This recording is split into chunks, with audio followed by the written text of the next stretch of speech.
স্ত্রী সফল হয়েছিল কিন্তু গোপন লেনদেন দেখেনি। কিউআর কোডটি আমার কাঁধের পিছনে আটকানো ছিল। আমি প্রতিদিন 2 বছরের মতো ছিলাম। তার অভিব্যক্তি ছিল নার্ভাস। তিনি সবেমাত্র প্রযুক্তি শিখেছিলেন এবং অত্যাধিক শক্তি ব্যবহার করেছিলেন। দ্রুত তার লক্ষ্য অর্জনের জন্য তিনি কিউআর কোড গোলমরিচের জলে মেখেছিল। তার ত্বকে ব্যথা অসহ্য ছিল। তারপর পাবলিক ক্লোন তাকে দূরে ঠেলে দেয়। অডিও বার্তার বলা হয়েছিল তিনি ভয় পাওয়ার ভান করেছিলেন। কিউআর কোডটি পিছনে একটি তথ্য রয়েছে। ল্যাংল্যান্ড একজন ভালো ডাক্তার। কান্ডান দ্বিতীয় জন একজন মানুষের মতো কাজ করেছিলেন। তাকে তার আলোচনার জন্য ভারী মূল্য দিতে হয়েছিল। তার ত্বকে ব্যথা অসহ্য ছিল। তিনি 2 ঘন্টা পরে হাসপাতালে আসেন এবং জীবিতদের ভৌগোলিক সুবিধা সম্পর্কে জিজ্ঞাসা করার জন্য দ্রুত তার জামাকাপড় খুলে ফেলেন। ডাক্তারের মনে হয় এই ব্যাপারটা সহজ নয়, তাই তিনি তার শরীরের পরীক্ষা করার সুযোগ নিলেন। তিনি কিউআর কোড স্ক্যান করার জন্য নাকিয়া ব্যবহার করার সুযোগ নিয়েছিলেন। ভিতরের বিশেষজ্ঞ দেখে হতবাক। বিদায় তার সামনে মানুষটি ছিল দারুণ প্রযুক্তি। ডাক্তার তাকে কাপড় খুলতে বলেন। তার মনে একটি উদ্যোগ পরিকল্পনা ছিল।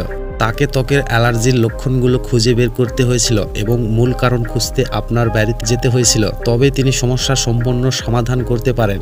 পারিবারিক সহিংসতার ঘটনা ধরা পড়ে। ডাক্তার শুধুমাত্র ত্বকের অ্যালার্জি তীব্রভাবে অতিরঞ্জিত করতে পারে। একাকিত্বতার যন্ত্রণা তাকে অসহ্য করে তুলেছিল।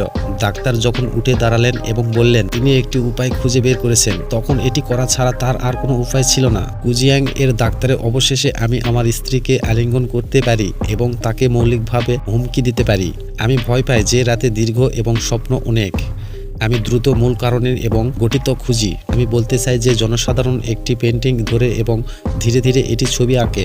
আপনি এত বছর আপনার স্ত্রীর কাছে আসেন। ডাক্তার তাকে পাঠিয়ে দেবেন। তিনি প্রমাণ সংগ্রহ করবেন এবং বলবেন যে আপনি এখন তাড়াতাড়ি মারা যান। ফুলের মাত্রা থেকে দূরে থাকুন। শরীর থেকে পরিমাত্র পেতে আমি কেবল বাধ্যতার সাথে এটি করতে পারি এবং ভান করতে পারি যে মূল দায়িত্বটি আমার নিজের উৎসমূল্য। তিনি গতকালই সুস্থ হয়েছিলেন এবং প্রমাণ হিসাবে সবকিছু রেকর্ড করার জন্য তার মোবাইল ফোনটি বের করেছিলেন। স্বামী ধাক্কা দিয়ে দরজা খুলে দেখেন কিছু একটা রয়েছে।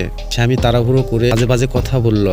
স্ত্রী তাড়াতাড়ি তার কাপড় পরে স্ত্রী বোঝানোর চেষ্টা করে, কিন্তু তার স্বামী তাকে ধাক্কা দিয়ে সরিয়ে দেয়। ডাক্তার দ্রুত তার পিঠের পিছনে পাউডার লাগিয়ে তা ছিঁড়ে তারপর সুযোগ নিয়ে তার মুখে পাউডারটি ঢেলে দেয়। আমার সাথে কিছু করার জন্য সে তার হাত এবং পা রাখার জন্য অভিনয় করেছিল, কিন্তু সে মুখে চড় মেরেছিল এবং কাউন্টারের সাথে সে ব্যস্ত হয়ে পড়েছিল। তার পা দুর্বল হয়ে গিয়েছিল এবং ডাক্তার তাকে স্ত্রীকে তালাক দিতে বলার সুযোগ নিয়েছিল, কিন্তু জনসাধারণের রাজি হতে অস্বীকার করেছিলেন। বন্ধুরা, ভিডিওটি ভালো লাগলে অবশ্যই একটি লাইক দিতে ভুলবেন না। ধন্যবাদ।